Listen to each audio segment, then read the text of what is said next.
भुआ बाजार गांव की एक डरावनी कहानी। भुआ बाजार गांव के किनारे एक पुराना कच्चा रास्ता था जहां से लोग रात में कभी नहीं गुजरते थे। गांव वाले कहते थे कि वहां एक पुराना बंद पड़ा घर है जहां से आधी रात को अजीब अजीब आवाजें आती हैं।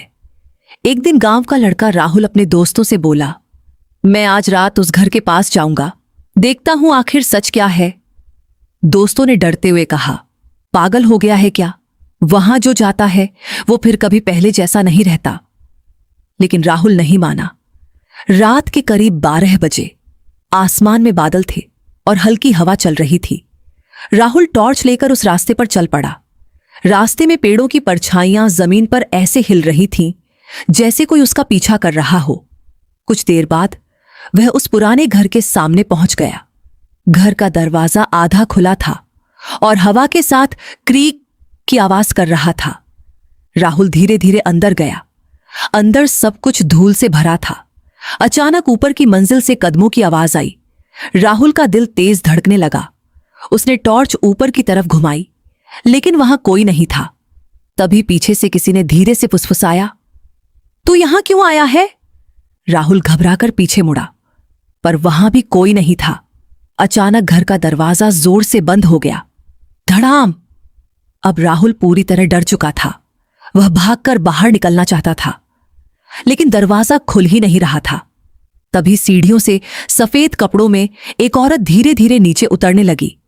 उसका चेहरा बालों से ढका था और उसके पैर जमीन को छू ही नहीं रहे थे। राहुल कांपते हुए बोला, तुम कौन हो? वो औरत धीरे धीरे अपना चेहरा ऊपर उठाने लगी और तभी राहुल ने देखा, उसकी आंखें बिल्कुल काली थीं और मुंह असंभव रूप से बड़ा खुला हुआ था। वो अचानक जोर से चिल्लाई, यह मेरा घर है, कोई यहां से वापस नहीं जाता। राहुल डर के मारे चिल्लाया और किसी तरह दरवाजा खोलकर बाहर भागा। वह बिना पीछे देखे सीधे गांव की तरफ दौड़ता रहा। सुबह जब गांव वाले उसे मिले तो वो सड़क के किनारे बेहोश पड़ा था। जब उसे होश आया तो वह सिर्फ एक ही बात बार बार कह रहा था, वो अभी भी वहीं है, वो अभी भी वहीं है। गांव वाले उस घर के पास गए, लेकिन वहां कोई घर ही नहीं था, बस खाली जमीन थी और मिट्टी पर एक ही पैरों के निशान थे जो राहुल के घर से उस जगह तक जाते थे, लेकिन वापस नहीं आते थे। भुआ बाजार गांव में उस रात के बाद से अजीब चीजें होने लगीं। राहुल तो बच गया, लेकिन उसने कसम खा ली कि वो उस जगह के पास कभी नहीं जाएगा। लेकिन गांव में एक और लड़का था, समीर। समीर को भूत प्रेत की कहानियों पर बिल्कुल विश्वास नहीं था। एक दिन उसने राहुल से पूछा, सच बता, वहां सच में कोई भूत था या तू डर गया था? राहुल का चेहरा अचानक पीला पड़ गया। उसने धीरे से कहा, मैंने जो देखा वो इंसान नहीं था। समीर हंस पड़ा, आज रात में जाकर देखता हूं। उस रात भुआ बाजार के ऊपर काले बादल छा गए थे। समीर अपने मोबाइल की टॉर्च लेकर उसी रास्ते पर चल पड़ा। जैसे जैसे वह आगे बढ़ रहा था, हवा और ठंडी होती जा रही थी। जब वह उस जगह पहुंचा तो वहां सच में कोई घर नहीं था, सिर्फ खाली जमीन और पुराने पेड़ों की परछाइयां।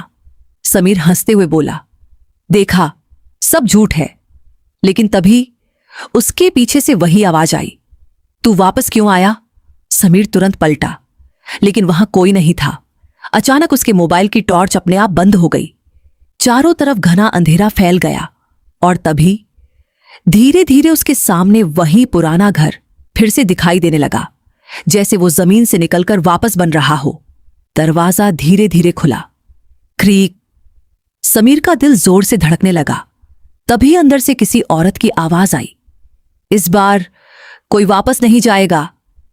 समीर डरकर पीछे हटने लगा, लेकिन उसके पैरों के पीछे किसी ने पकड़ लिया। उसने नीचे देखा, सफेद हाथ मिट्टी से बाहर निकलकर उसका पैर पकड़ चुके थे। समीर जोर से चिल्लाया, लेकिन पूरा गांव सो रहा था। अचानक दरवाजे पर वही सफेद औरत खड़ी थी। उसके चेहरे पर एक भयानक मुस्कान थी।